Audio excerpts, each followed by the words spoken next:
குற்றத்தை மன்னிப்பது. நீதிமொழிகள் 19ஆம் அதிகாரம் 11வது வசனம். மனுஷனுடைய விவேகம் அவன் கோபத்தை அடக்கும், குற்றத்தை மன்னிப்பது அவனுக்கு மகிமை அப்படின்னு இங்கே வேதாளம் எழுதியிருக்கிறது. அப்போ கோபம் தணிஞ்சா மன்னிக்கிற சுபாவம் வரும். இதை தான் இந்த வசனம் நமக்கு சொல்லுகிறது.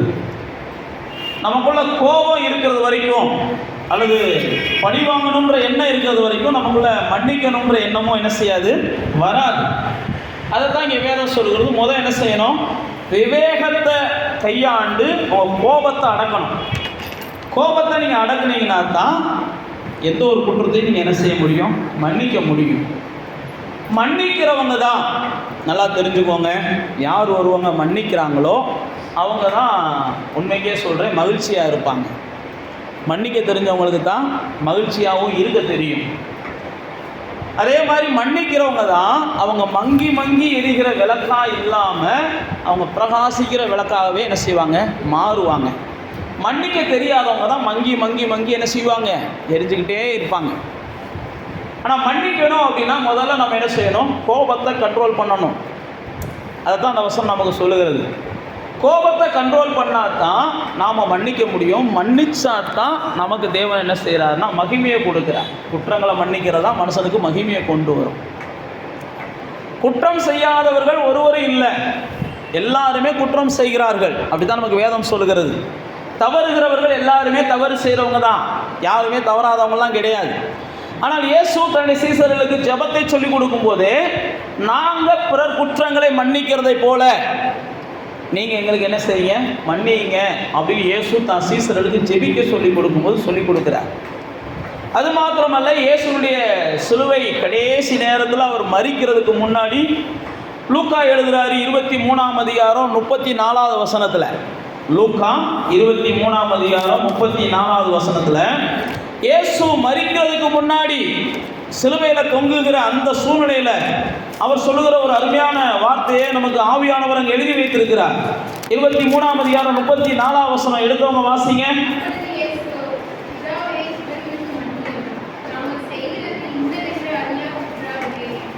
பாருங்க, இயேசு சிலுவையில் மரிக்க போகிற நேரம்.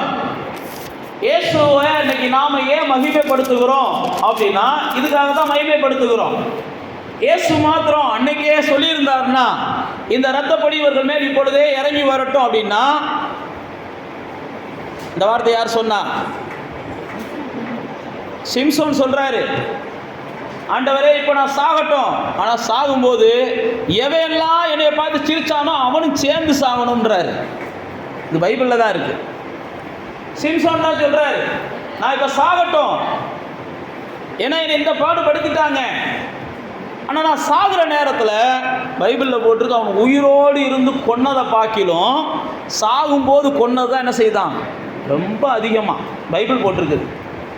அப்போ தேவ பிள்ளைகளாகி நீங்களும் நானும் இயேசு எப்படி பாருங்க, இந்த பாவம் இவங்க மேலே வரக்கூடாது, இந்த குற்றம் இவங்க மேலே வரக்கூடாது, இவங்களை நீங்கள் மன்னிச்சிருங்க.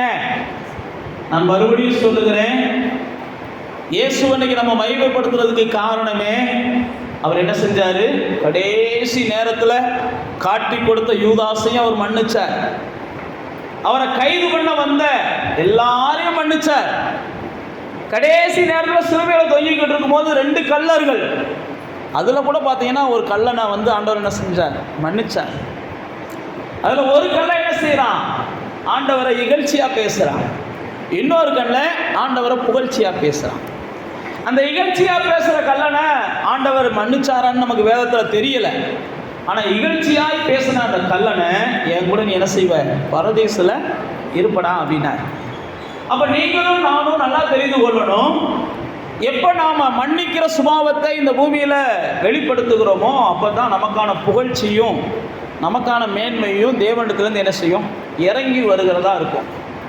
அதனால தான் இயேசு பாருங்க, எல்லா சூழ்நிலையிலும் அடிக்கப்பட்டு இயேசு சொல்லுவார் பாருங்க, பேதுருவை பார்த்து, ஒரு தூதனை நான் கேட்டா இப்பொழுதே அங்கேருந்து பரலோகத்துலேருந்து என்ன செய்யும், ஆயிரக்கணக்கான தூதன்களை எங்கள் பிதாட்ட கேட்டால் நான் அனுப்பி தருவார் அப்படின்னு சொல்கிறாரு. இயேசுடைய சீசர்கள் சொல்லுவாங்க, வானத்திலிருந்து அக்னியை இறக்கி எலியாவை போல நம்ம என்ன செய்வோம், இந்த மக்களெல்லாம் அழிச்சிருவோமா அப்படின்னு கேட்பாங்க இயேசுடைய சீசர்கள். ஆனால் இயேசு என்ன செய்வார்? எவனையும் நான் அழிக்கலாம் வரல, எல்லாத்தையும் காப்பாற்றுறதுக்கு தான் வந்திருக்கிறேன். உங்கள்கிட்ட என்ன செய்யணும்? என்ன ஆவி உள்ளதுன்னு அறிங்க. அப்படின்னா என்னன்னா, மன்னிக்க தெரியலைனாலே நீங்கள் என்ன செய்யலை, சரியான தேவ ஆவிக்குள்ளே வளரலன்னு அர்த்தம். அதுதான் இயேசு சொல்கிறார். உங்கள்கிட்ட என்ன ஆவி இருக்குது? கிறிஸ்துவின் ஆவி இருந்தால் கிறிஸ்துவின் சிந்தை இருக்கும். கிறிஸ்துவோட நீங்கள் பழகுனீங்கன்னா கிறிஸ்துவை போல நீங்கள் மாறுவீங்க. நீங்கள் அதிகமாக யார் கூட பழகுறீங்களோ அவங்கள போல மாறுவீங்க. அதிகமாக நீங்கள் எதிரிகளை குறித்து சிந்திச்சிங்கன்னா நீங்கள் ஒரு எதிரியாக மாறிடுவீங்க. அதிகமாக நீங்கள் துரோகிகளை குறித்து சிந்திச்சிங்கன்னா நீங்கள் அவனுக்கு துரோகம் பண்ணணும்னு நீங்கள் என்ன செய்வீங்க? துணிஞ்சிருவீங்க. நான் மறுபடியும் சொல்லுகிறேன், நானும் நீங்களும் கிறிஸ்துவின் சிந்தையை தரித்து கொள்ளும்படி, கிறிஸ்துவின் ஆவியை நம்முடைய இருதயங்களில் வைத்து புதிய மனிதர்களாக வாழும்படிக்கு தான் இயேசு சிலுவையின் மூலமாக பழைய மனிதன் என்ன செஞ்சார்? அழித்து போட்டார். அப்படிதான் நமக்கு வேதம் சொல்லுகிறது. நம்முடைய பழைய மனுஷனையும் அவர் சிலுவையிலே அழித்து போட்டார். அப்போ தேவ பிள்ளைகளாகிய நாம் இயேசுவை குறித்து தியானிக்கிறோம். இன்னைக்கு இயேசுவை உலகம் முழுவதும் ஆண்டவர் நல்லவர் என்றும் வல்லவர் என்றும் பெரியவர் என்றும் அவர் தான் உயர்ந்தவர் என்றும் போற்றுகிறார்கள். அதுக்கு ஒரே ஒரு காரணம், நான் மறுபடியும் சொல்லுகிறேன், இயேசு பார்த்து அன்னைக்கே இந்த வானம் மடன்னு என்ன செய்யட்டும்? வெந்து விழுகட்டும் அப்படின்னா வெந்து விழுந்திருக்கும். இந்த பூமி இப்பயே என்ன செய்யட்டும்? சுக்குநூறா உடைஞ்சு எல்லா மனுஷனையும் அழிக்கட்டும்னா அழிச்சிருக்கும். வேத புஸ்தகத்தில் மோசையின் காலத்தில் பூமி என்ன செஞ்சுச்சான்? ரெண்டா பிளந்து மனுஷனா உள்ள விழுந்துச்சான். அவங்கெல்லாம் யாருன்னா மோசையை போட்டு ஓயாமல் தொந்தரவு கொடுத்தவங்க. மோசையை போட்டு தொந்தரவு கொடுத்தவங்க. பைபிளில் பார்த்தீங்கன்னா மோசே மிகுந்த சாந்த குணம் உள்ளவன், மிகுந்த சாந்த குணம் உள்ளவன் மோசே. பைபிள் சொல்லுகிறது. அந்த சாந்த குணம் உள்ளவனையும் என்ன செஞ்சாங்க? சாத்தானா மாற்றுறதுக்கு கூட இருந்தவங்களாம் முயற்சி பண்ணாங்க. நாம் நினைக்கலாம், நம்ம எவ்வளோதான் சாந்த குணமாக இருந்தாலும் நம்மளை எப்படியாவது சாத்தானா மாற்றணும்னு சாத்தான் யாரையாவது அனுப்பிக்கிட்டே இருப்பான். சாத்தானை அனுப்புகிறான்னு தெரிஞ்சதுக்கப்புறம் நம்ம சாத்தானா மாறணும்னா நம்மளை காட்டிலும் புத்தி இல்லாத ஆளுங்க யாருமே கிடையாது. நல்லா தெரியுது பாருங்க, சாந்த குணம் உள்ளவன். ஆனால் வேதம் சொல்லுகிறது, மோசே என்ன செஞ்சானா? இவங்க எல்லாம் பூமிக்கு கீழே போகிறத தடுத்துருக்கலாம், தடுக்கலவன். மோசே எத்தனையோ விஷயங்களை தடுத்தவன். ஆண்டவர் இறங்கி வந்துடுவார், மோசே கொஞ்சம் விளைவிக்கோ, இவங்களெல்லாம் என்ன செஞ்சுருவோம்? இதோட முடிச்சு விட்ருவோம். ஓன்கிட்ட புது சந்ததியை உருவாக்குறேன். எப்படி நான் ஆபிரகாம்கிட்ட உருவாக்கணும், எப்படி நோவாட்ட உருவாக்கணும், எப்படி ஆதாம்கிட்ட உருவாக்கணும், அதே போல ஓங்கிட்ட இருந்து ஒரு புது சந்ததியை உருவாக்கிடுவோம். இவங்களெல்லாம் அழிச்சிருவோம்ன்றாரு. பைபிளில் போட்டிருக்குது, மோசே ஆண்டவரே இவங்களெல்லாம் எதையுமே செஞ்சிடாதீங்கன்னு சொல்லி திறப்புல நின்று தடுத்தான். மோசே தேவனையே தடுத்த மனுஷன். ஆனால் அந்த மோசேவே இவன் சாகட்டும்னு வேடிக்கை பார்க்குற அளவுக்கு இவங்க என்ன செஞ்சிட்டாங்க? மாற்றிட்டாங்க. நீ வேதத்தில் வாசித்து பார்த்தீங்கன்னா மோசே மற்றவங்கள மன்னிக்கிறதுல அவனுக்கு நிகராக யாருமே கிடையாது. மோசேவை அவ்வளோ தூரம் ஜனங்கள் கல்லறிய வருவாங்க. மோசே போன உடனே ஏண்டா எங்களை இப்படி பாடுபடுத்துறேன்னு சொல்லி ஜனங்கள் இவன் நல்லது செய்ய போயிருப்பான் திட்டுவாங்க. ஜனங்களை எகிப்திலிருந்து விடுதலையாக்கி கொண்டு வந்துடுவார். நீங்கள் 17ஆம் அதிகாரத்துக்கு வந்தீங்கன்னா, யாத்ராகமத்தின் புஸ்தகம் 17ஆம் அதிகாரத்துக்கு வாங்க. ஜனங்களை எகிப்திலிருந்து விடுதலையாக்கி கொண்டு வந்துடுவார். கொண்டு வந்ததுக்கப்புறம் ஜனங்களுக்கு குடிக்கிறதுக்கு தண்ணி இருக்காது. யாத்ராகமம் 17ஆம் அதிகாரம் 4ஆம் வசனம் போட்டிருக்குது பாருங்க, எடுத்தவங்க வாசிங்க.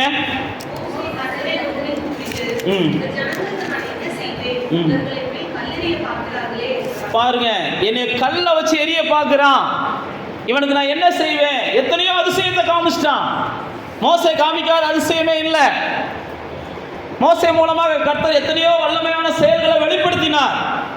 மோசேவை அதுக்கப்புறம் வந்தவன் தான் ஏதோ தெய்வமாக பார்த்தலாம் பேசினான். அவன் கூட வாழ்ந்தவெல்லாம் அவனை என்ன செஞ்சான்? கல்லை வச்சு எறியறதுக்கு தான் துணிஞ்சான். மோசே வாழ்ந்த நாட்களெல்லாம் அவனோட எவனாவது ஒருத்தன் போராடிக்கிட்டே தான் இருப்பான்.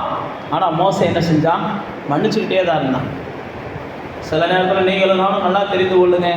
இன்றைக்கி மோசேவை ஏன் ஜனங்கள் எல்லாம் என்ன செய்கிறாங்க? ஒரு மாதிரியாக ரோல் மாடலாக பார்க்குறாங்க அப்படின்னா, மோசேவை ஏன் வேதம் முகமுகமாய் தரிசித்த தேவ மனிதன்னு சொல்லுதுன்னா, அவன் எந்த மனுஷனுடைய குற்றங்களையும், வேதத்தில் ஒரு வசனம் அழகாக எழுதப்பட்டிருக்குது, இவன் மண்ணென்று தேவன் என்ன செஞ்சாராம்? எந்த மனுஷனையுமே இவன் நிலையற்றவன், இன்னைக்கு மன்னிப்பு கேட்டேன்றதுக்காக நாளைக்கு என்ன செஞ்சிருவான்?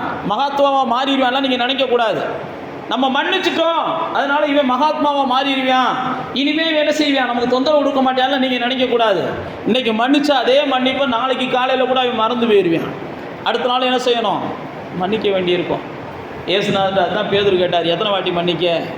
ஏசு ஒரே வார்த்தையில் சொன்னார், அவன் திருந்துறது வரைக்கும் மன்னி, அவ்வளோதான். எத்தனை வாட்டி தான் மன்னிக்க?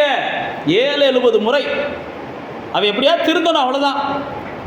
அப்போ தேவ பிள்ளைகளாகிய நீங்களும் நானும் பாருங்க, நாம் எவ்வளவுதான் மக்கள்கிட்ட நன்மை செஞ்சாலும், ஆனால் நமக்கான மேன்மை எப்போ வருதுன்னா, அந்த நன்மைக்கு அவங்க தீமை செய்யும்போது அந்த தீமையை நாம் எப்படி ஏற்றுக்கிறோம்ன்றதுல தான் நமக்கு மேன்மை வருது. அந்த தீமையையும் நீங்கள் என்ன செய்யணும், நன்மையாக பார்த்துட்டிங்கன்னா கண்டிப்பாக உங்களுக்கு மேன்மை வரும். அந்த தீமையை நீங்கள் தீமையாக பார்த்து நீங்கள் தீமை செய்ய ஆரம்பிச்சிட்டிங்கன்னா, அல்லது நீங்கள் தீயவங்களாக மாற ஆரம்பிச்சிட்டிங்கன்னா, நான் மறுபடியும் சொல்லுகிறேன், நீங்கள் தீமையை தான் என்ன செய்வீங்க, அறுப்பீங்க. அப்போ பாருங்கள், இங்கே மோசேவை கல்லெறிய வர்றாங்க. ஆனாலும் அதுக்கு அடுத்த வசனங்களில் வாசிச்சு பார்த்தீங்கன்னா, மோசே அந்த இடத்துல அதிசயங்களை தான் செய்கிறான், அதிசயங்களை தான் செய்கிறான். 32ஆம் அதிகாரத்தில் வந்தீங்கன்னா, மோசே இந்த ஜனங்களுக்காக என் பேரை என்ன செஞ்சிருங்க, கிறுக்கி போட்டுருங்க. யாத்ராமத்தின் புத்தகம் 32ஆம் அதிகாரத்தில் சொல்றார், என் பேரை கூட கிறுக்கி போட்டுருங்க, ஆனால் இந்த ஜனங்களுக்கு பரலோகத்தில் என்ன செய்யுங்க, கானான்ல இடம் கொடுங்க அப்படின்னு சொல்லி ஆண்டவரோடு கூட அவன் என்ன செய்யறான்னா வாதம் பண்ணுகிறான். யார் இந்த ஜனங்கள்? நான் தான் சொன்ன பாருங்க, இவனை கல்லெறிய முயற்சி பண்ண ஜனங்கள். கல்லெறிய முயற்சி பண்ண ஜனங்கள் கூட கானானுக்குள்ள வரணும்னு ஆசைப்பட்டான் மோசே. அப்போ தேவ பிள்ளைகளே, நம்முடைய மனது கிறிஸ்துவை பற்றினதாக இருக்கணும். நாம் கிறிஸ்துவை போல சிலுவையில் அடித்தவன் கூட என்ன செய்யணும், பரதீசுக்கு வரணும்னு இயேசு விரும்பினார். தன்னை சிலுவையில் காயப்படுத்துறவன் கூட பரலோகத்தில் தான் கூட வந்து வாழணும்னு இயேசு விரும்பினார். தன்னை கல்லை வச்சு எரிஞ்சவனையும் கையை வச்சு அடித்தவனையும் இயேசு எவனையும் பழிவாங்கவும் பயமுறுத்தவோ இல்லை. அதை தான் பேதுரு சொல்லுகிறார். அவர் பாடுபடுத்தப்படும் போது அவர் பயமுறுத்தலாம் யாரையும் இல்லை, யாரையும் பழிவாங்கல இல்லை. இன்னைக்கு பார்த்தீங்கன்னா ஒரு எதிர்கட்சி அரசியல் பண்ணிக்கிட்டு இருக்கவங்க ஏதாவது ஒரு சட்டப்படி தப்பு பண்ணால் கூட இன்னைக்கு இருக்கிற காவல்துறை போய் அவங்கள தொட்டுச்சுடுவீங்களேன். இங்கே வேறு 5 வருஷம் கழிச்சு ஆட்சி மாறும், இதே காவல்துறையில் நீ இருக்க போகிற, இதே இடத்துல நான் வந்து வேறு இடத்துல இருப்பேன், அப்போ நான் பார்த்துக்கிறேன்லாம் மிரட்டுவாங்க. அதிகாரத்துக்கு வராதுக்கு முன்னாடியே அதிகாரத்தில் இருக்கிறவங்கள நம்ம சொல்லவே வேண்டிய அவசியம் இல்லை.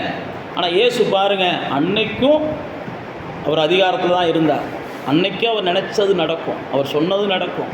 ஆனால் இயேசு என்ன செஞ்சார், பைபிளில் போட்டிருக்கு, எல்லாத்தையும் மன்னிச்சார். இயேசு பிறந்தது முதற்கொண்டு இந்த பூமியை விட்டு போகிறது வரைக்கும் அவருக்கு வந்த நிந்தைகள் எத்தனையோ வந்துச்சு. அவர்கிட்ட நன்மையை பெற்றவங்க எத்தனையோ பேர் என்ன செஞ்சாங்க, அவருக்கு துரோகம் பண்ணாங்க. அவரோடு கூட இருந்தவன் பணப்பையை வைத்து கொண்டிருந்த யூதாஸ் அவரை காட்டி கொடுத்தான்.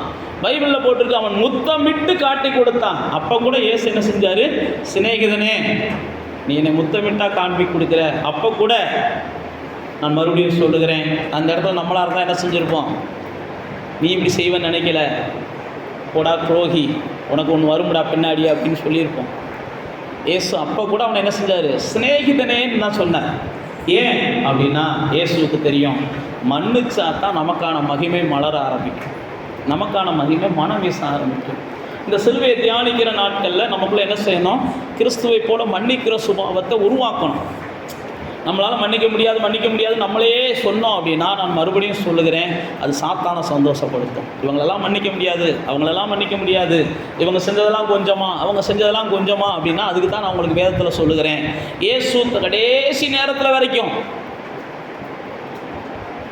நான் இயேசுவை மட்டும் சொல்லலை, இயேசுக்காக தன் வாழ்க்கையை ஒப்பு கொடுத்த மோசேவை பாருங்கள். கல்லெறிய வருகிற ஜனங்கள் அடுத்த நிமிஷமே கடவுள் என்ன செய்ய, தேவன் கோபப்படுகிறார். இந்த ஜனங்கள் மேலே எல்லாத்தையும் நான் இப்பொழுதே அழிக்க போகிறேன்ற உடனே தேவன் மோசே என்ன செய்கிறான், திறப்பில் நின்னா, இவங்களை நீங்கள் அழிக்காதீங்க, இவங்களுக்கு பதிலாக என் பேரை கூட என்ன செஞ்சுருங்க, கிறுக்கி போட்டுருங்க. பைபிளில் போட்டிருக்கு, மோசே தவறு செய்யலை. ஆனால் இந்த ஜனங்களை காப்பாற்றுறதுக்காகவே மோசே என்ன செஞ்சான், தன்னுடைய ஆசீர்வாதங்களை எல்லாம் இழந்தான். கானானுக்குள்ள அவன் போக முடியாமல் போச்சு. நீங்கள் என்னாகமத்தின் புஸ்தகத்தில் வந்தீங்கன்னா, மோசேனுடைய சகோதரனும் சகோதரியும் மோசேக்கு விரோதமாக பேசுகிறாங்க. என்னாகமம் 12ஆம் அதிகாரத்துக்கு வாங்க. மோசேனுடைய சகோதரனும் சகோதரியும் மோசேக்கு விரோதமாக பேசுகிறாங்க. மோசேக்கு விரோதமாக மோசேனுடைய சகோதரனும் சகோதரியும் பேசின உடனே மோசே என்ன செஞ்சார், ஆண்டவரே இவங்க இப்படி பேசுகிறாங்களேன்னு சொல்லி காலுக்கு விழுந்தாருன்னு தான் பைபிளில் போட்டிருக்குது. இவர்கள் மோசே பேசின உடனே இப்படிலாம் பேச ஆரம்பித்த உடனே மோசே என்ன செஞ்சுறாரு? போய் காலுக்கு சடுதியிலே மோசே அப்படின்னு பைபிளில் போட்டிருக்கு. உடனே காலுக்கு விழுந்த மாதிரி மோசே போய் விழுந்துடுறார். விழுந்த உடனே தேவனுடைய சத்தம் வருகிறது. மோசேக்கு விரோதமாக நீ எப்படி பேச போச்சுன்னு தேவன் கேட்கிறார். நான் மறுபடியும் சொல்லுகிறேன், உங்களுக்கு விரோதமாக சகோதர சகோதரிகள் பேசும்போதும் சரி, சகோதரிகள் பேசும்போது தான் உண்மைக்கே நாம் என்ன செஞ்சிடறோம்? சாத்தானா மாறிடுறோம். மற்றவங்க பேசுனா கூட கொஞ்சம் என்ன செய்கிறோம்? நாம் பொறுத்து போகிறோம். நம்மளுக்கு விரோதமாக சகோதரிகள்லாம் பேசிட்டாங்கன்னா உண்மைக்கே சாத்தான்லாம் நம்மளை தேடி வர தேவையில்லை. ஆல்ரெடி நானே சாத்தான் தான், எனக்கு சாத்தான்ற அளவுக்கு நம்ம என்ன செஞ்சுருவோம்? துணிகரக்காரங்களாக மாறிடுவோம். ஆனால் மோசே பாருங்கள், அந்த சகோதரியும் பேசின உடனே மோசே பைபிளில் போட்டிருக்கு ரொம்ப நிதானமாக இருக்கிறான். அவன் சொன்னது நல்ல கருத்து கெட்ட கருத்தெல்லாம் கிடையாது. ஆனால் பைபிளில் ஆண்டவர் உடனே எழும்பி வந்து ஏன்டா அவனுக்கு விரோதமாக பேசுகிறேன்னு கேட்குறார். நீங்கள் பொறுமையாக இருந்தீங்கன்னா ஆண்டவர் பேசுவார். நீங்கள் பேச ஆரம்பிச்சிங்கன்னா ஆண்டவர் பொறுமையாக போயிடுவார். என் பிள்ளை ரொம்ப கெட்டிக்கார பிள்ளையாக இருக்குது, அதுவே அதை பார்த்துக்கிறேன்டுது அப்படின்ட்டு என்ன செய்வார்? பொறுமையாக போயிடுவார். இங்கே மோசேவை போல் நீங்களும் நானும் என்ன செய்யணும்? என்ன பேசுறியா அட்டுப்பா மன்னிச்சுக்கோ, அவ்வளோதான். என் பக்கம் தப்பு இருக்கோ தப்பு இல்லையோ, எனக்கு தேவை என்ன செய்யணும்? இந்த நேரத்தில் கூட சண்டை போடக்கூடாது, அவ்வளோதான். சண்டையை நிப்பாட்டுறதுக்கு என்ன வழி? நான் அதான் உங்களுக்கு சொன்னேன், முதல் வசனத்திலேயே கோபத்தை தணிக்கணும். கோபத்தை தணிச்சா தான் குற்றத்தை நீங்கள் மன்னிக்க முடியும். நீங்கள் குற்றத்தை மன்னிச்சா தான் உங்களுக்குன்னு தேவன் வைத்திருக்கிற ஸ்தானத்தை நீங்கள் அடைய முடியும். நீங்கள் குற்றத்தை மன்னிக்காம தேவன் உங்களுக்கு கொடுத்துருக்கிற ஸ்தானத்துக்கு நீங்கள் போகிறது உங்களுக்கு கூடாத காரியமாக போயிடும். இங்கே மோசையினுடைய சகோதரனும் சகோதரியும் அவனுக்கு விரோதமாக பேசுகிறாங்க. உடனே மோசை என்ன செய்கிறாரு? இப்படி அமைதியாகிடுறாரு. கர்த்தர் உடனே இறங்கி வந்துடுறாரு. கர்த்தர் அவங்க மேலே கோபம் கொண்டு அவர்களுக்கு கைகளில் என்ன செய்கிறார்? குஷ்டம் வந்துடுது. இதைத்தான் நீங்கள் வீட்டில் போய் வாசிங்க. என்னாகமம் 12ஆம் அதிகாரத்தை. அப்படி குஷ்டம் வந்துடுது. குஷ்டம் வந்த உடனே கர்த்தருடைய கோபத்தினால அவங்க 2 பேரும் 10ஆம் வசனத்தில் போட்டு குஷ்டரோகியானால் அப்படின்னே போட்டிருக்கு. அவங்க சகோதரி.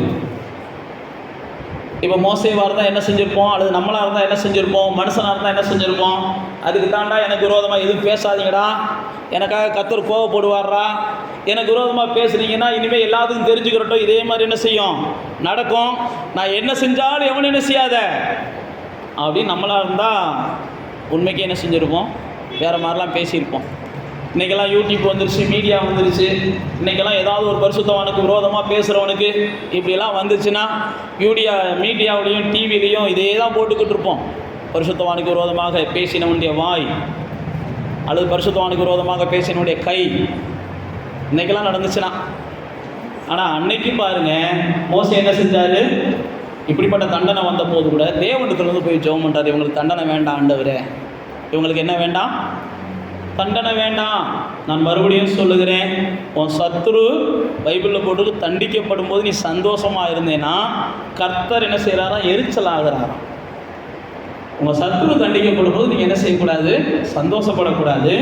அதுக்கு பதிலாக பைபிளில் போட்டிருக்கு, ஆண்டவரே அவனுக்கு புத்தியை கொடுங்க, இவனை தண்டிக்கணும்னு நான் சொல்லலை, இவன் என்ன செய்யணும்? திருத்தி வாழணும், இவனுக்கு புத்தியை கொடுங்க. பைபிளில் போட்டிருக்கு. மோசே என்ன செஞ்ச? ஆண்டவர்கிட்ட போய் கேட்குறான், அந்த ஜனங்களுக்கு வந்த தண்டனையை மாற்றி கொடுங்க. அதைத்தான் நான் உங்களுக்கு சொல்கிறேன். இயேசு சொன்னார் பாருங்க, உங்களை சபிக்கிறவங்கள நீங்கள் என்ன செய்யுங்க? ஆசீர்வதிங்க. உங்களை துன்பப்படுத்துகிறவங்களுக்காக நீங்கள் ஜெபம் பண்ணுங்க.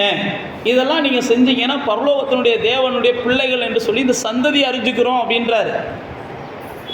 இந்த சந்ததி நீங்கள் பரலோகத்தின் பிள்ளைகள்னு அறிஞ்சிக்கிறோம் அப்படின்னா, சிலர் நினைக்கிறாங்க நல்ல பணக்காரனாக மாறினா தான் அந்த சந்ததி பரலோகத்தின் பிள்ளைன்னு நம்மளை அறிஞ்சுக்கிறோம்ன்றாங்க.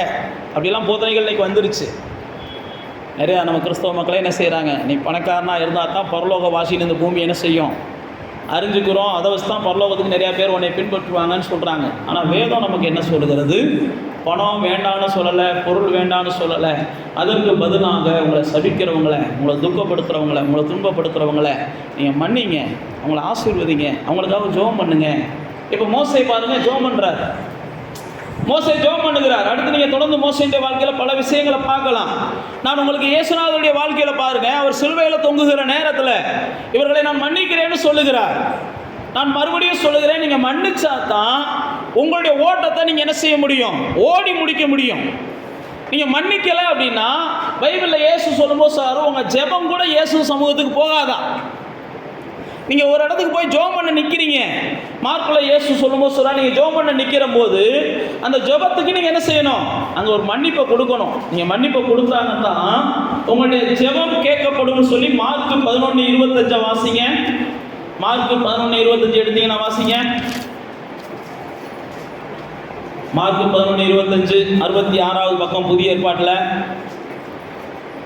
நீங்கள் நின்று ஜெபம் பண்ணும்போது ஒருவன் பேரில் உங்களுக்கு யாதொரு குறை உண்டாயிருக்குமானால் பரலோகத்தில் இருக்கிற உங்கள் பிதா உங்கள் தப்பிதங்களை உங்களுக்கு மன்னிக்கும்படிக்கு அந்த குறைகளை அவனுக்கு மன்னியுங்கள். நீங்கள் மன்னியாதிருப்பீர்களானால் பரலோகத்தில் இருக்கிற உங்கள் பிதாவும் உங்கள் தப்பிதங்களை மன்னியாதிருப்பார் அப்படின்னு சொல்லி இயேசு ஜெபத்தை குறித்து பேசுகிறாரு. இந்த மார்க்கில் பார்த்தீங்கன்னா அந்த மலையை குறித்து அடுத்து வசனம் போட்டிருப்பார். 22 வசனத்தில் விசுவாசம் உள்ளவங்களாக இருந்து நீங்கள் மலையை பார்த்து பெயர்ந்து போனாலும் நடக்கும், சந்தேகப்படாமல் சொன்னீங்கனாலும் நடக்கும்னு சொல்லி அந்த 22, 23 சொல்லுவார். 23, 24 வரும்போது சொல்லுவார், நீங்கள் ஜெபங்களில் எதை கேட்டுக்கிறீங்களோ அது உங்களுக்கு பெற்றுக்கொள்ளுவீங்க, அது உங்களுக்கு நடக்கும்ன்றாரு. 25 சொல்லும்போது சொல்கிறாரு, இதெல்லாம் நடக்கணும்னா யார் மேலேயாவது குற்றம் அல்லது யார் மேலேயாவது மன்னிக்க முடியாத சூழ்நிலை இருந்துச்சுன்னா என்ன செய்யுங்க? மன்னிங்க. சில ஜெபங்களுக்கு ஏன் பதில் வர மாட்டேங்குது அப்படின்னா அதுக்கு தான் இயேசு சொல்கிறாரு, யாரையோ நீங்கள் மன்னிக்காமல் என்ன செய்கிறீங்க? முரண்டு பண்ணுறீங்க. அதனால் ஆண்டவர் முடிவை தராமல் இருக்கிறார். நீங்கள் யாரையோ மன்னிக்காமல் முரண்டு பண்ணுறீங்க. அது யாரை மன்னிக்காமல் நீங்கள் முரண்டு பண்ணுறீங்கன்றது உங்களுக்கு ஆண்டவருக்கு தான் தெரியும். அதனால தான் உங்களுடைய ஜெபங்களுக்கு சில நேரத்தில் ஆண்டவர் பதில் தர மாட்டேங்கிறாரு. நீங்கள் எதிர்பார்க்கிற சில முடிவுகள் வரமாட்டேங்குது.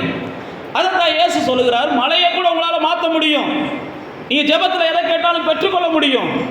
ஆனால் மற்றவங்க மேலே கசப்போடையும், மற்றவங்க மேலே வெறுப்போடையும், மற்றவங்க மேலே பொறாமையோட, மற்றவங்க மேலே எரிச்சலோடையும் நீங்கள் ஜெபம் பண்ணும்போது உங்களுடைய ஜெபம் என்ன செய்யாது? பயனுள்ளதாக இருக்காது. உங்களுடைய நேரமெல்லாம் வீணாகும். அதுக்கப்புறம் நீங்கள் என்ன செய்ய ஆரம்பிச்சிருவீங்க? முறுமுறுக்க ஆரம்பிச்சிருவீங்க.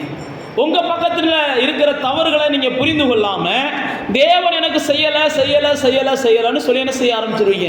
புலம்ப ஆரம்பிச்சிருவீங்க. அப்போ தேவ பிள்ளைகளாகிய நீங்கள் ஆண்டவருடைய வசனம் இன்னைக்கு உங்கள்கிட்ட தான் சொல்லுகிறார்.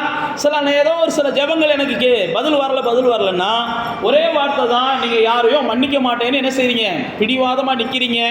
ஆண்டவருடைய சமூகத்தில் கூட நான் உங்களை மன்னிக்க மாட்டேன்னு சொல்லி பேசிக்கிட்டு இருக்கீங்க. நீ மன்னிச்சு பாருங்க, உங்களுடைய ஜெபத்துக்கான பலனை நீங்கள் என்ன செய்வீங்க? சீக்கிரத்துலையும் பார்ப்பீங்க. இயேசு சொல்லுகிறார், மோசே பாருங்க, ஏன் அவனுடைய ஓட்டத்தை நிறைவேற்றி முடித்தான் அப்படின்னா அவன் மன்னிச்சான். யார் தப்பு செஞ்சாலும் மன்னிச்சான். தப்பு செய்யாதவங்க யாருமே இந்த பூமியில் நம்ம பார்க்க முடியாது. அதனால தான் இயேசுட்ட வந்து பேதுரு கேட்குறான், நான் எத்தனை வாட்டி மன்னிக்க? 70 முறை மன்னி. பைபிளில் போட்டிருக்கு, ஒருவன் மனஸ்தாபப்பட்டு அப்படி மன்னிப்பு கேட்டால் அவனை மன்னின்னு போட்டிருக்கு. அதே நேரத்தில் அவன் மனஸ்தாபப்படலை, நல்லா தெரிஞ்சுக்கோங்க, அவன் மன்னிப்பும் கேட்கல. ஆனால் நீங்கள் என்ன செய்யணும்? மன்னிக்கணும். நீங்கள் அதை வந்து பிடிச்சிக்கிட்டே இருக்கக்கூடாது. சில நேரத்தில் வந்து நமக்கு இதான் பிரச்சனை, அவன் இந்த மன்னிப்பு கேட்கலையே, ஏன் நான் மன்னிக்கணும்? அவன் மன்னிப்பு கேட்குறேன், கேட்காம போகிறேன், அது நமக்கு முக்கியம் இல்லை. ஏசு எனக்கு சொல்லியிருக்கா, அதான் நான் மன்னிக்கிறேன், அவ்வளோதான். அவன் மன்னிப்பு கேட்டால் அவன் வாழ்க்கைக்கு நல்லது. அவன் மன்னிப்பு கேட்கலைன்னா ஏன் வாழ்க்கைக்கு நல்லது. அப்படி எனக்கு இன்னும் ரெட்டிப்பான நன்மை என்ன செய்யும்? கிடைக்கும். என்கிட்ட மன்னிப்பு கேட்காதவனையே நான் மன்னிக்கிறேன்னா கண்டிப்பாக எனக்கு என்ன செய்வா? கர்த்தர் பெரிய காரியத்தை செய்வார். என்கிட்ட வந்து வருத்தம் தெரிவிக்காதவனே நான் மன்னிக்கிறேன்னா கர்த்தர் நிச்சயமாக என் வாழ்க்கையில் அதிசயத்தை செய்வார். நான் மறுபடியும் சொல்லுகிறேன், ஒரு மனுஷன் வந்து திருந்த போகிறான்னு தெரிஞ்சுன்னா, அவன் திருந்தி வாழ்வான்ற உங்களுக்கு நம்பிக்கை இருந்துச்சுன்னா அவனை நீங்கள் மன்னிச்சு ஏற்றுக்கோங்கன்னு சொல்லி கொரிந்தியர் 2ஆம் அதிகாரத்தில் பவுல் அப்போஸ்தலன் சொல்லுகிறான். நீங்கள் அவனை மன்னிச்சு ஏற்றுக்கிறலைன்னா அவன் அழிஞ்சு போவான். நீங்கள் மன்னிச்சு ஏற்றுக்கிறலைன்னா சாத்தானுடைய தந்திரங்கள் நீங்கள் பலியாயிருவீங்க அப்படின்னு சொல்லி 2 கொரிந்தியர் 2ஆம் அதிகாரத்தில் ஒரு மனுஷனை மன்னிக்கிறத பற்றியே பேசுகிறார். அந்த மனுஷனை குறித்து பைபிளில் போட்டிருக்கு, அவன் மகா பெரிய பாவியாக இருக்கிறான், சபையில் வந்தும் பாவம் செய்கிறான். தேவ பிள்ளைகளாகிய நாம் ஒன்றை புரிந்து கொள்ளணும், தேவன் நம்மளை மன்னிப்பதனுடைய நோக்கமே நாம் மனம் திரும்பி என்ன செய்யணும்? வாழணும். அதுக்கு தான் மன்னிக்கிறார். நான் மனம் திரும்பி வாழ மாட்டேன், ஆனால் மன்னிச்சுக்கிட்டே கர்த்தர் இருக்கணும்னு நினச்சிங்கன்னா நீங்கள் நிச்சயமாக பிசாசுடைய வஞ்சனைக்கு இடம் கொடுத்துட்டீங்கன்னு அர்த்தம். தேவன் மன்னிக்கிறவர். நீங்கள் மனம் திரும்பி வாழணும்னு சொல்லி 1000 முறை தேவன்கிட்ட மன்னிப்பு கேட்டாலும் உண்மைக்கே நீங்கள் மனம் திரும்பி வாழ விரும்புகிறீங்க, ஆனால் முடியலை, ஓயாமல் விழுந்து போயிடுறீங்க. ஆனால் மனம் திரும்பி வாழ விரும்புகிறீங்க, முடியலை, ஏதோ ஒரு சூழ்நிலை உங்களை என்ன செஞ்சிருது, தடுமாற வச்சிருது அப்படின்னாலும் கர்த்தர் மன்னிச்சுக்கிட்டே இருப்பார். அதே நேரத்தில் இல்லை நம்ம தான் எந்த பாவம் செஞ்சாலும் மன்னிச்சிருவார்ல, நம்ம வாடி செஞ்சுருவோம், போய் பாவம் மன்னிப்பை கேட்போம்னு கேட்டிங்கன்னா அப்படிப்பட்ட பாவத்துக்கெல்லாம் மன்னிப்பு கிடைக்காது. பைபிளில் போட்டிருக்கு, அதெல்லாம் சாக்கு போக்கு சொல்கிறது. ஏசு ஒரு ஓமே சொல்லுவார், விருந்து வீட்டுக்கு வாங்கடான்னு போய் கூப்பிடு, அப்போ அநேக சாக்கு போக்க சொல்ல ஆரம்பிப்பாங்க. எப்போ மன்னிச்சுக்கோ வர முடியலை, எப்போ மன்னிச்சுக்கோ வர முடியலை அப்படின்னு சொல்லுவாங்க. அவங்கள எல்லாம் அப்படியே விட்டு அடுத்து யாரெல்லாம் போய் சாக்கு போக்கு சொல்ல மாட்டேன்னு தெரியுதோ அவனெல்லாம் என்ன செய், உள்ளே கூட்டுவான். அழைக்கப்பட்டவங்களாம் விட்டுரு, உள்ளே கூட்டுவான். பைபிளில் போட்டிருக்கு, இந்த சூழ்நிலையில் சாக்கு போக்கு சொன்னவனு ஒருத்தர் என்ன செஞ்சிருவானா, வந்து உட்காந்துருவானா. அப்போ தான் எல்லாத்தையும் சுற்றி பார்த்துட்டு வரும்போது, என்னடா நீ எப்படியா உள்ளே வந்து உட்காந்துருக்கன்னு கேட்கும்போது முழிப்பானா. இவனை தூக்கி என்ன செய், அழுகையும் பக்கொடிப்பும் உள்ள இடத்துக்கு போடு. ஏன் அப்படின்னா, நான் மறுபடியும் சொல்லுகிறேன், ஆண்டவர் மன்னிப்பார்னு சொல்லி துணிகரமாக எதையாவது நீங்கள் செஞ்சுக்கிட்டே வந்தீங்கன்னா, மன்னிப்பார்னு சொல்லி, நான் மறுபடியும் சொல்லுகிறேன், நீங்கள் திருந்தி வாழ விரும்புகிறீங்க, 1000 முறை நீங்கள் விழுந்தாலும் மறுபடியும் மன்னிச்சு உங்களுக்கு திருந்தி வாழக்கூடிய வாய்ப்பை கர்த்தர் கொடுக்குறார். நான் திருந்தி வாழ்கிற ஐடியாலாம் இல்லை, மன்னிப்பார்ன்ற நிச்சயத்தில் நான் துணிகரமாக பாவம் செஞ்சுக்கிட்டே இருக்கிறேன் அப்படின்னீங்கன்னா அப்படிப்பட்ட பாவங்கள் மன்னிக்கப்படாது. கண்டிப்பாக ஒரு நாள் உங்களுக்கு அழுகையும் பற்கடிப்பையும் கொண்டு வருகிற சூழ்நிலைகளை நீங்கள் ஒரு நாள் பார்ப்பீங்க. இப்படி தான் பிசாசு நம்மளை தவறாக வழி நடத்துகிறான். ஏசு தான் மன்னிப்பார்ல, ஏசு தான் மன்னிச்சிட்டார்ல, ஏசு தான் எந்த பாவம் செஞ்சாலும் மன்னிப்பார்ல, நீ பாவம் செய்யலாம். ஏசு மன்னிப்பார்னு சொல்லி பாவம் செஞ்சீங்கன்னா அந்த பாவம் மன்னிக்கப்படாது. இயேசு மன்னிப்பார், அதனால நான் பாவம் செய்கிறேன்னு யார் செஞ்சாலும் அந்த பாவம் மன்னிக்கப்படாது. நான் என்ன செய்கிறேன், இயேசுக்காக வாழ விரும்புகிறேன், என்னால் முடியலை அப்படின்னு சொல்லி நீங்கள் மனஸ்தாபப்படுகிற எந்த ஒரு பாவத்தையும் இயேசு என்ன செய்கிறார், மன்னிக்கிறார். பைபிளில் போட்டிருக்கு, மன்னிக்கணும் அப்படின்னா முதல்ல என்ன செய்யணும், கோபத்தை கண்ட்ரோல் பண்ணணும். 2வது போட்டிருக்கு, திரளான பாவங்களை அன்பு தான் என்ன செய்யும், மூடும். நீங்கள நானும் அன்புள்ளவங்களாக மாறணும். அன்புள்ளவங்களாக மாறினா தான் கோபத்தை விடணும், 2வது அன்பை ஏற்றுக்கிறணும். அன்பை நாளுக்கு நாள் அதிகமாக்கணும். தேவ அன்பு அதிகமாக ஆக்காகத்தான் நீங்கள் அடுத்தவங்களை என்ன செய்ய முடியும், மன்னிக்க முடியும். பாருங்கள், வேத புஸ்தகத்தில் இயேசு ஒரு வீட்டில் போய் சாப்பிட போகிறார். அப்போ சாப்பிட போகும்போது ஒரு பாவியான பெண்மணி என்ன செய்கிறாங்க, அந்த வீட்டுக்குள்ளே வர்றாங்க. இதெல்லாம் லூக்கா சொல்லியிருக்கிறார், நான் உங்களுக்கு ஷார்ட்டாக சொல்லிட்டு முடிக்கிறேன் நேரம் ஆகிறதுனால. அப்போ அந்த வீட்டுக்குள்ளே போய் சாப்பிட வர்றாங்க இயேசு. அப்படி வரும்போது லூக்கா 7ஆம் அதிகாரத்தில் நீங்கள் வீட்டில் வாசிச்சுக்கோங்க, 42ஆம் வசனத்தில் போட்டிருக்குது. அப்போ இயேசு அந்த வீட்டுக்கு சாப்பிட வந்திருக்கிறார். இயேசு உட்காந்துருக்கிற நேரத்தில் ஒரு பாவியான பெண் வந்து என்ன செய்கிறாங்க, இயேசுனுடைய காலை கழுவுறாங்க. கழுவி தன்னுடைய தலை முடியால் அந்த காலை துடைக்கிறாங்க. இந்த நேரத்தில் இயேசுவை கூப்பிட்டுருந்தவர் இந்த பெண்ணை குறித்து தவறாக நினச்சிக்கிட்டு பேசுகிறார். இயேசுவுக்கு புரிய மாட்டேங்குது. இந்த பெண்ணு பாருங்க, தவறான பெண்ணு, இயேசுவை தொட்டுக்கிட்டு இருக்காங்க. ஊருக்குள்ளே இருக்க என்ன சொல்ல மாட்டேன், ஏன் வீட்டுக்குள்ளே வச்சு இயேசுவை என்ன செஞ்சுக்கிட்டு இருக்கு, அந்த பொண்ணு தொட்டுக்கிட்டு இருக்கு. ஊருக்குள்ளே இருக்கிறவங்க என்ன செய்ய மாட்டாங்க, இதை கூடயா இவருக்கு நிதானிக்க தெரியல அப்படின்னு சொல்லி இவன் உள்ளத்துக்குள்ளே பேசிக்கிட்டு இருந்தானா. நான் மறுபடியும் சொல்லுகிறேன், உள்ளத்துக்குள்ளே பேசுகிறத கூட இயேசு என்ன செய்கிறாரு, ஆமாம் தெளிவாக புரிஞ்சிருக்கிறார். நீங்களும் நானும் நல்லா புரிஞ்சுக்கிறோம். நம்ம உள்ளத்தில் தானே நினைக்கிறோம், இயேசுவுக்கா தெரிய போகுது, சிந்தையில் தானே யோசிக்கிறோம், அவருக்கா தெரிய போகுது, தூக்கத்தில் தானே யோசிக்கிறோம் அப்படின்னு நீங்கள் யோசிக்கலாம். ஆனால் வேதம் சொல்கிறது, நீங்கள் தூக்கத்தில் யோசித்தாலும் சரி, நின்றுக்கிட்டு யோசித்தாலும் சரி, பக்கத்தில் நின்று யோசித்தாலும் சரி, நீங்கள் ஆகாயத்தில் போய் பறந்து போய் யோசித்தாலும் சரி, அவருக்கு தெரியாமல் உங்களால் என்ன செய்ய முடியாது, ஒன்றையும் யோசிக்க முடியாது. இயேசுவுக்கு முன்னாடி உட்காந்துக்கிட்டு அந்த பரிசேயன் அப்படி பேசிக்கிட்டு இருக்கான். உடனே இயேசு என்ன செய்கிறார், எப்பா ஒருத்தன் 1000 ரூபா கடன் வாங்கினா, அந்த 1000 ரூபா கடன் வாங்கினவன் என்னால் 1000 ரூபா கொடுக்க முடியலன்னு சொல்லி 1000 ரூபா கடன் கொடுத்த உடனே போய் அழுதுயான். உடனே அந்த 1000 ரூபாயை கொடுத்தவன் என்ன செஞ்சான், அப்படி வச்சுட்டு போடான்னு அனுப்பி விட்டுட்டியான். இவன் வீட்டுக்கு சந்தோஷமாக வருகிற நேரத்தில் இவன்ட்டு 5 ரூபா கடன் வாங்கினே வரையான், 5 ரூபா கடன் வாங்கினே வரையான். இந்த 5 ரூபா கடன் வாங்கினவனை பார்த்துட்டு, ஐயா என்னால் முடியலையா மன்னிச்சுக்குயான்னு சொன்ன உடனே, அது எப்படி ஏமானத்தை நான் விட முடியும், அது எப்படி ஏமானத்தை நான் விட முடியும், நான் எவ்வளோ கஷ்டப்பட்டு சம்பாதிச்சேன் தெரியுமா, அப்படி இப்படின்னு சொல்லி அவனை பிடிச்சி கொடுமைப்படுத்துகிறான். புரியுதா நான் சொல்கிறது? அப்பதான் இயேசு சொல்றாரு, இந்த 1000 ரூபாய் கொடுக்க மாட்டேன் மன்னிச்சு விட்டோம் பாரு, இவனையும் தூக்கி என்ன செய்ய கொடுமைப்படுத்துறதில்ல. அவனுக்கு 5 மடங்கு 5 ரூபாய்க்கு எவ்வளோ கொடுமைப்படுத்துறியானா இவனுக்கு 1000 ரூபாய்க்கு எவ்வளோ கொடுமைப்படுத்தணுமோ கொடுமைப்படுத்துக்கிறான்னு ஒப்பு கொடுத்துட்றாரு. அப்போ தான் இயேசு அந்த மனுஷனை பார்த்து சொல்கிறாரு, எப்பா யாருக்கு அதிகமாக மன்னிக்கப்பட்டுச்சோ அவங்க அதிகமாக என்ன செய்கிறாங்க, அன்பு கூறுகிறாங்க. நான் மறுபடியும் சொல்லுகிறேன், அன்பு திரளான பாவத்தை மூடும். ஆண்டவரை நீங்க அதிகமா தேடல அப்படின்னா, அல்லது ஆண்டவரை குறித்து அதிகமான சிந்தனை எனக்கு வரமாட்டேங்குது அப்படின்னா, நான் மறுபடியும் சொல்றேன், உங்க பாவம் மன்னிக்கப்படலன்னு அர்த்தம். அல்லது உங்களுடைய பாவம் மன்னிக்கப்பட்டதை நீங்க உணரலன்னு அர்த்தம். ஆண்டவர் மேல எனக்கு அன்பு வரல, அதிகமா ஆண்டவரை தேடணும்னு ஆசை வரல, ஆண்டவர் மேல எனக்கு பெருசா ஒன்றும் ஈர்ப்பு இல்லை, ஏதோ வெள்ளிக்கிழமையும் செவ்வாய்க்கிழமையும் அந்த கோயிலுக்கு போய்க்கிட்டு இங்கே வந்து ஞாயிற்றுக்கிழமை என்ன செய்யறேன் இந்த கோயிலுக்கு வந்துகிட்டு இருக்கேன் அப்படின்ற ஒரு ஆர்வம், அப்படிப்பட்ட ஒரு இதில் வந்திருந்தீங்கன்னா, நான் மறுபடியும் சொல்லுகிறேன், நீங்கள் இன்னும் பாவம் மன்னிப்பை பெற்றுக்கொள்ளலை. உங்கள் பாவம் உங்கள் மேலே தான் இருக்குது. ஆண்டவர் உங்களுடைய பாவங்களை மன்னிச்சுட்டாருன்றதை நீங்கள் என்ன செய்யலை, இன்னும் உணரலை. ஆண்டவர் என் பாவத்தை மன்னிச்சுட்டாருன்னா உண்மைக்கே உங்களுக்குள்ள என்ன செய்யும், ஆண்டவர் மேலே அவ்வளோ அன்பு வரும். ஆண்டவருடைய பாவ மன்னிப்பை நீங்கள் பெற்றுக்கொண்டீங்க அப்படின்னா, ஆண்டவருக்காக ஏதாவது ஒரு வகையில் என்ன செய்யும், உங்களுடைய உள்ளம் துடிச்சுக்கிட்டே இருக்கும். பாவ மன்னிப்பை பெறாதவங்க தான், நான் மறுபடியும் சொல்லுகிறேன், அவங்க நடைப்பணத்தை போல இருப்பாங்க. பாவ மன்னிப்பை பெறாதவங்க ஒரு உணர்வற்றவங்களை போல இருப்பாங்க. பாவ மன்னிப்பை உணராதவங்க, பாவ மன்னிப்பை பெறாதவங்க, பாவ மன்னிப்பை உணராதவங்க அவங்களால தேவனை நேசிக்கவே முடியாது. அதனால தான் இயேசு சொன்னார், இங்கே வர உன் வீட்டுக்குள்ளே வந்தேன், நீ எனக்கு தண்ணி கொடுக்கல, ஏன்னா உனக்கு வந்து என்ன செய்யலை, அப்படியெல்லாம் ஒன்றும் தோணலை. நான் உன் வீட்டுக்குள்ளே வந்தேன், எதுவுமே நீ செய்யலை, ஆனால் அந்த அம்மா பாரு வந்ததுலேருந்து என் மேலே என்ன செய்கிறாங்க, அன்பை காமிச்சிக்கிட்டே இருக்கிறாங்க. ஏன்னா அவங்க செஞ்ச எல்லா பாவமும் என்னால் தான் மன்னிக்கப்படும்னு அவங்களுக்கு என்ன செய்யும், தெரிஞ்சு போச்சு. நான் மறுபடியும் சொல்லுகிறேன், பாவ மன்னிப்பை நீங்கள் உணர்ந்தீங்கன்னா ஆண்டவர் அதிகமாக என்ன செய்வீங்க, நேசிப்பீங்க.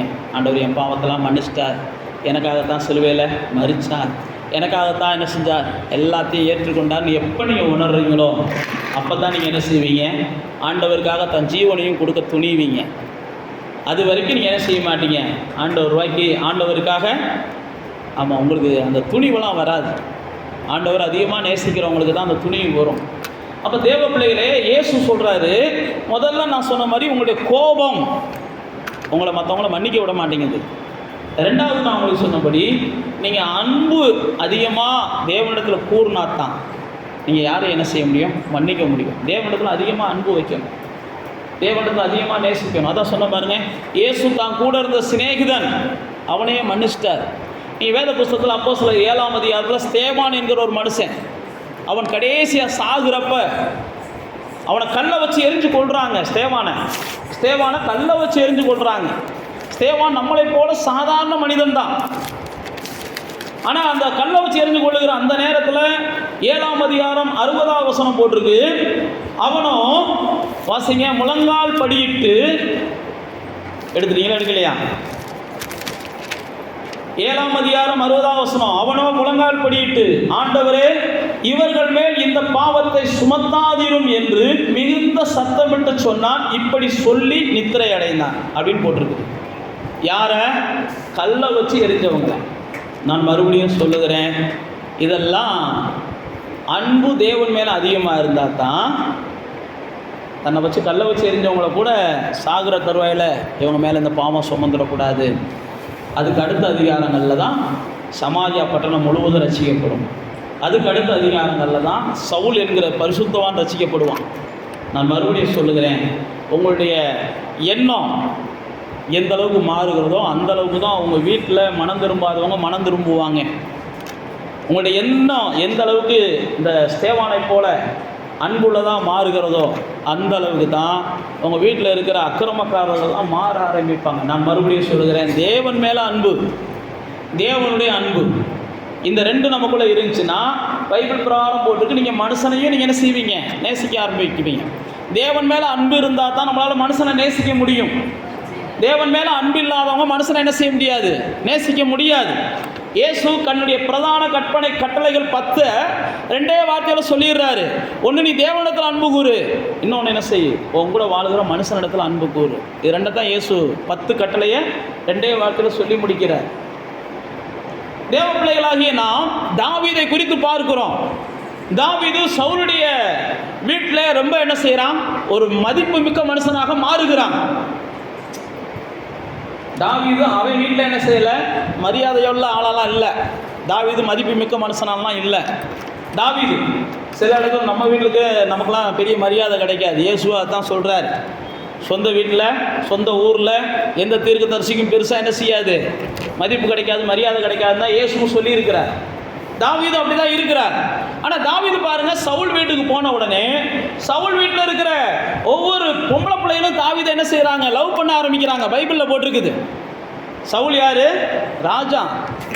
தாவீது ஒரு ஆடு மேய்க்கிற பையன். ஆனால் அவனை இவங்களாம் நேசிக்க ஆரம்பிச்சிடுறாங்க. நான் மறுபடியும் சொல்லுகிற ஆலோசனை என்னென்னா, தேவனுடைய அன்பு உங்கள் உள்ளத்தில் இருந்துச்சுன்னா இப்படிப்பட்ட ஆபத்துக்கள்லாம் உங்களுக்கு இருக்குது. தேவனை அதிகமாக நீங்கள் நேசிக்க ஆரம்பிக்கும் போது உங்களை பார்த்து ஒதுங்கி போன கவர்ச்சிகரமானதெல்லாம் உங்களை தேடி ஒட்டுறது மாதிரியெல்லாம் வரும். இது ஒரு வகையான பிசாசுடைய தந்திரம். நீங்கள் பிசாசுடைய தந்திரத்துக்கு என்ன செஞ்சிடக்கூடாது, இரையாயிடக்கூடாது. தேவனை நம்ம நேசிக்க ஆரம்பிக்க எதெல்லாம் கடந்த நாட்களில் நமக்கு கிடைக்கணும்னு ஏங்கணுமோ அதெல்லாம் பொய்யாகவும் போலியாகவும் நம்மளுக்கு நேராக ஓடி வரும். அதனுடைய நோக்கம் தேவ அன்பை நம்மகிட்ட இருந்து என்ன செய்யணும், குறைக்கணும். இதைத்தான் தாவீதுடைய வாழ்க்கையில் பார்க்குறோம். ஆனால் தாவீது என்ன செஞ்சிடறாரு, ஒரு ஏதாவது மறுத்துடுறாரு, எனக்கு வேண்டாம் எனக்கு வேண்டான்னு. அதுக்கப்புறம் சூழ்நிலை நிமித்தம் தாவீது ஒரு பொண்ணை கட்டிடுறாரு, சவுலோட மகளை கட்டிடுறாரு. சவுலோட மகளை கட்டினோடனே, அந்த ராஜாவுடைய மகளை கட்டின உடனே அந்த ராஜாவுக்கும் சவுலுக்கும் தாவீதுக்கும் பிரச்சனை ஆயிடுது. ஜனங்கள் என்ன செஞ்சிடுறாங்க, தாவீதை பற்றி பெருமையாக பேசிடுறாங்க, சவுலை பற்றி கொஞ்சம் மட்டமாக பேசிடுறாங்க, அல்ல சிறுமைப்படுத்தி பேசிடுறாங்க. இங்கே தான் கவனிக்கணும், சவுல் மேலே தாவீதுக்கு நல்ல அன்பு இருந்துச்சு. ஆனால் தாவீது மேலே சவுலுக்கு நல்ல அன்பெல்லாம் இல்லை, அது ஒரு வகையான மாய்மால அன்பு இருந்துச்சு. சவுலை தாவீது என்ன செஞ்சான்னா, தாவீதை சவுல் தான் எனக்கு நீ மருமகனா வான்னு கூப்பிட்டாரு. நீங்கள் வாட்சி பார்த்தீங்கன்னா தெரியும். 17ஆம் அதிகாரம் 18ஆம் அதிகாரம் 1 சாமுவேலில் நேசிக்கிறத போல இருந்துச்சு. நீங்கள் வேத புஸ்தகத்தில் வாசித்து பார்த்தீங்கன்னா பொய்யான நேசத்தை தாவீதுடைய வாழ்க்கையில் நிறைய இடங்களில் பார்க்கலாம். தாவீதுடைய மகளை குறித்துலாம் வேதத்தில் போட்டிருக்குது. இதெல்லாம் நமக்கு இன்றைக்கி டாபிக் இல்லை. பொய்யான நேசம் வேறு, உண்மையான நேசத்தை பற்றி நான் பேச விரும்புகிறேன். நீங்கள் உண்மையாக நேசித்தா தான் யாரையும் மன்னிப்பீங்க. தேவனை நீங்கள் நேசிக்கணும். தாவீது பாருங்க, சவுல் தொடர்ந்து தாவீதை கொலை செய்வதற்கு விரட்டுகிறார், தாவீதை துன்பப்படுத்துகிறதுக்கு விரட்டுகிறார். தாவீதுடைய மனைவியை விட்டு பிரிச்சிட்டார். பைபிளில் போட்டிருக்கு, சவுலுடைய மகளுக்கு இன்னொரு கல்யாணம் பண்ணி வச்சிடுறாங்க, தாவீதுடைய மனைவிக்கு இன்னொரு கல்யாணம் பண்ணி வச்சிடுறாங்க.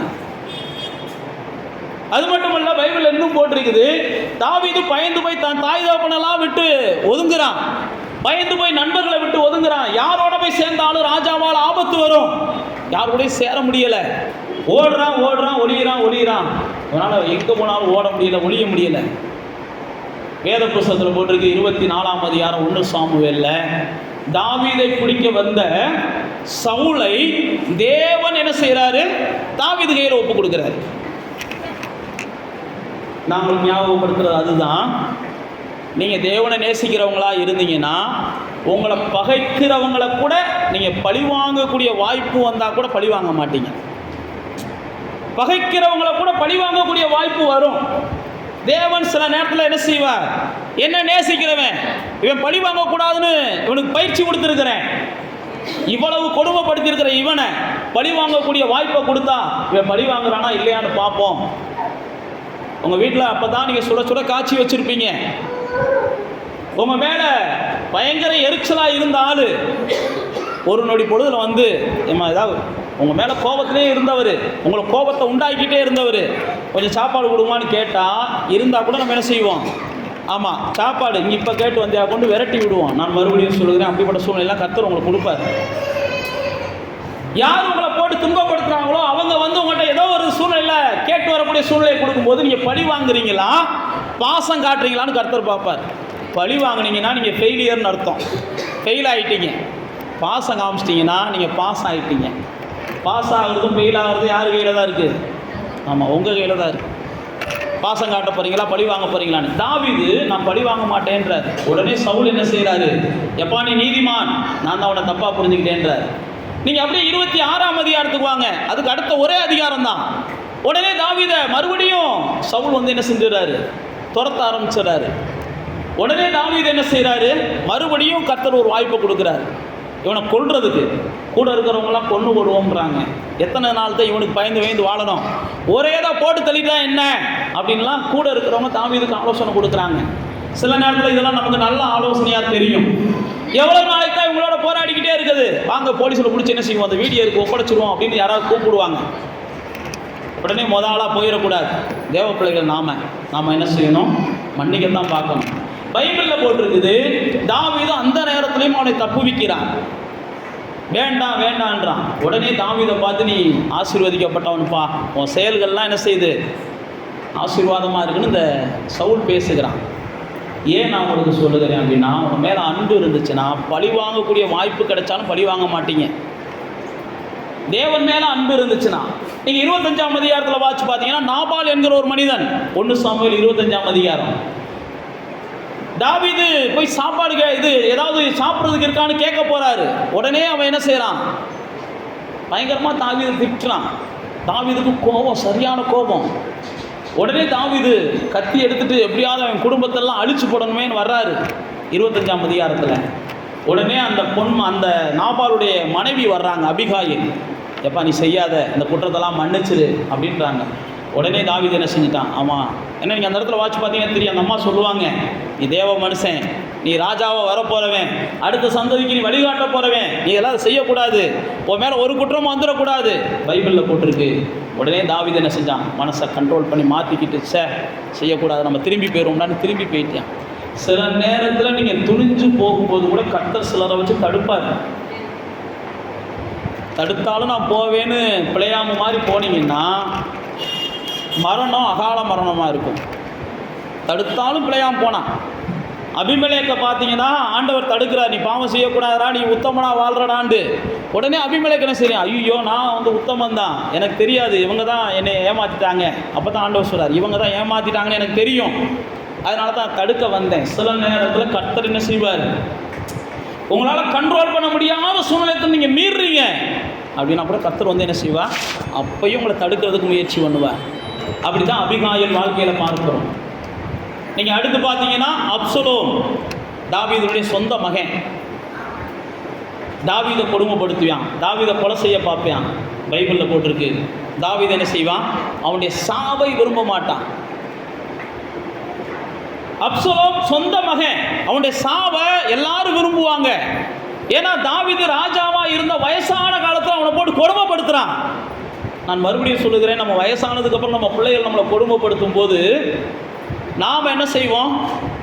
உனக்கு அந்த கொடுமை நடக்கும்டா அப்படின்லாம் சொல்லுவோம். அந்த சாவம்லாம் நம்ம போடக்கூடாது.